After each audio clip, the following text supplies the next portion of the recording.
আলাইকুম। আপনাদের কাছে যখন আমরা এগুলা পাঠাই তখন হচ্ছে এরকম করে এটা আমরা হচ্ছে প্যাকেট করে পাঠাই। তো তো এটা হচ্ছে আপনারা অনেকে সেটিং করতে পারেন না। এটা আপনারা এখানে একটু লক্ষ্য করবেন যে এখানে একটা লক আছে। আপনাকে লক্ষ্য করবেন যে এই লকটা কি আনলক আছে নাকি লক আছে। এটা হচ্ছে লক আর এটা হচ্ছে আনলক। এটা প্রথমত আনলক করতে হবে এবং এটা খেয়াল রাখবেন এটা লুজ আছে কিনা। এটা একটু লুজ করে নেবেন। এই পাশে এটা দিয়ে একটু লুজ করে নিয়ে এই যে এখানে একটা দেখেন যে কালো ইয়ার মতো আছে, এটা হচ্ছে এভাবে ধরে এই দিকে টান দিতে হবে।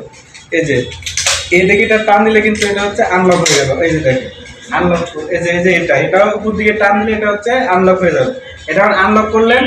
আনলক করার পরে এই যে এটা হচ্ছে আপনার যে আমরা যে লুজ করেছিলাম এটা এখন আপনার যতটুকু প্রয়োজন এটা হচ্ছে আপনি আবার টাইট করে এভাবে হচ্ছে এটা হচ্ছে লক করে দেবেন।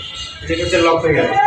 এখন হচ্ছে যে উপরের দিকে আসেন, এই যে এদিকে একটু ইয়া করেন। এই দেখেন এই যে এখানে কিন্তু যে সব কটা হচ্ছে আপনার এখানে লক আছে। লকটা সুন্দর করে হাত দিয়ে যে এভাবে আটকায় দিবেন। এখানে একটা আটকায় দিলাম এবং হচ্ছে এখানে একটা আটকায় দিলাম। এরপরে হচ্ছে যে এটা জাস্ট যে উপর দিকে ইয়া করে দিলে হয়ে যাবে। যে এগুলো হচ্ছে এটা হচ্ছে লক, লকগুলো দিয়ে উপর দিকে করে দিলে এটা সেটা হয়ে গেছে। এই যে ওকে।